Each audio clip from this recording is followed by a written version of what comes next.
भारत पर अमेरिकी राष्ट्रपति डोनाल्ड ट्रंप ने रूस से तेल आयात करने पर 25% टैरिफ लगाया, जो कि 7 अगस्त से लागू हो चुका है। इसके बाद फिर भारत पर 25% अतिरिक्त टैरिफ लगाने का आदेश और जारी कर दिया, जिसके बाद चीन ने तीखी प्रतिक्रिया दी है। चीन ने इस कदम को व्यापारिक उपायों का दुरुपयोग करार देते हुए अमेरिका की कड़ी आलोचना की। चीन के विदेश मंत्रालय के प्रवक्ता गुओ जियाकुन ने कहा कि चीन हमेशा से टैरिफ के दुरुपयोग का विरोध करता आया है। इस पर हमारा रुख स्पष्ट और स्थायी है। चीन के इस बयान के साथ ही इसके पूर्व भी चीन के द्वारा भारत के पक्ष में बयान लगातार आते रहे हैं। भारत के प्रति अपनी शत्रुता के रुख में बदलाव करते हुए चीन का भारत के समर्थन में आना, क्या इसे हम भारत चीन शत्रुता में ठहराव के रूप में देख सकते हैं? बदला बदला रुख, आज नजरिया बदला बदला नजर आता है। चाइना का बदला बदला रुख, आज नजरिया बदला बदला नजर आता है। दुनिया के बदलते हालात के आगे टूटता अहम नजर आता है। अरे दुनिया के बदलते हालात के आगे टूटता अहम नजर आता है, मगर इस नजर के नजरिए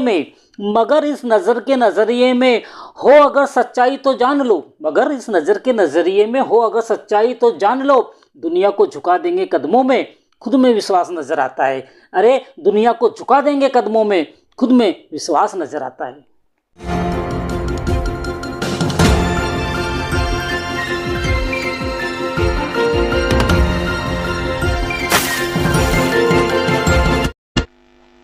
नमस्कार, मैं राजेश अग्रवाल और आप देख रहे हैं world in words with Rajesh खंजर। हम ऐसा इसलिए कह रहे हैं क्योंकि वर्तमान में चीन के आगे ऐसे कई मुद्दे उठ खड़े हुए हैं जो भारत के प्रति अपनी शत्रुतापूर्ण दृष्टि को बदलने के लिए मजबूर कर रहे हैं। डोनाल्ड ट्रंप अपने टैरिफ हमले में भारत और चीन दोनों को निशाना बनाते नजर आ रहे हैं। इसलिए भी चीन भारत के प्रति नया रूप अपनाते हुए भारत से सहयोग और संबंधों में सुधार की बात कर रहा है। चीन भारत का दूसरा सबसे बड़ा व्यापारिक साझेदार है। इस आर्थिक रिश्ते को बेहतर रखने के लिए तो ताइवान चीन विवाद के चलते भारत के साथ सीमा पर शांति रखने के लिए भी चीन भारत से अच्छे संबंध बनाना चाहता है। रणनीतिक स्तर पर चीन इस बात को लेकर भी चिंतित रहता है कि पश्चिमी देशों, खासकर अमेरिका के द्वारा भारत का इस्तेमाल चीन के बढ़ते प्रभाव को संतुलित करने के लिए किया जा सकता है। परंतु आज के हालातों में जब भारत को दबाव में रखने के लिए, कमजोर करने के लिए रूस से ऊर्जा खरीदी को लेकर अमेरिका 25% टैरिफ लगा 50% तक कर रहा है, तो चीन चाहता है कि भारत से अपने संबंधों में सुधार लाया जाए, भारत से मित्रता की जाए। मगर भारत और चीन के संबंध हमेशा तनावपूर्ण रहे हैं। भारत चीन युद्ध, सीमा विवाद, पाकिस्तान का समर्थन, यह सब भारत विरोधी काम रहे हैं, हमारे हित में नहीं है। हिंदी चीनी भाई भाई कहने वाले चीन ने जब हमारी पीठ पर खंजर घोंपने का काम किया हो, तब हम चीन की दोस्ती पर कैसे और कितना विश्वास कर सकते हैं? इन सबके बीच आज के भू राजनीतिक हालात और जमीनी सच्चाइयों ने दोनों देशों के कुछ मुद्दों पर आपसी समझ बनाने की ओर बढ़ने को मजबूर तो किया है। पिछले साल 2024 के अंत में सीमा पर कुछ तनाव वाले बिंदुओं को लेकर दोनों देशों के बीच सहमति तो बनी है। दोनों ही देशों ने सीधी उड़ानों और वीजा पर लगी पाबंदियों को सामान्य किए जाने को लेकर सहमति भी जताई है। इसी के साथ भारत द्वारा भी चीन से संबंधों को सुधारने के लिए प्रयास किए जा रहे हैं।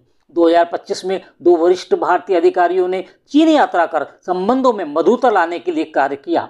वहीं भारतीय राष्ट्रीय सुरक्षा सलाहकार अजीत डोभाल जी और रक्षा मंत्री राजनाथ सिंह जी, विदेश मंत्री जयशंकर प्रसाद जी ने भी शंघाई संगठन की बैठकों में अलग अलग रूप से यात्राएं की। इस सबको समझे तो लगता है कि भारत चीन की शत्रुता की बर्फ पिघल रही है। और अब जब यह घोषणा हुई कि भारत के प्रधानमंत्री मोदी जी इस महीने के अगस्त आखिरी में शंघाई सहयोग संगठन SCO शिखर सम्मेलन के लिए चीन जाने वाले हैं, जहां उनके चीनी राष्ट्रपति शी जिनपिंग से मिलने की संभावना है, इस बैठक को चीन भारत के संबंधों को स्थिर करने, सुधारने के लिए बड़ी कोशिशों के रूप में देखा जा सकता है। दोनों देशों की तरफ से ही लगातार सुधार के संकेत मिल रहे हैं।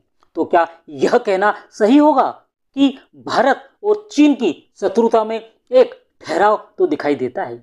इस सबके बीच भारत को लेकर यह कहना भी जरूरी है कि सकारात्मकता के साथ सतर्कता रखते हुए भारत को एक एक कदम फूंक फूंक कर चलना होगा, क्योंकि चीनी चुनौतियां और संदेह तो आज भी बरकरार है। आप सभी का बहुत बहुत धन्यवाद। जय हिंद, जय भारत।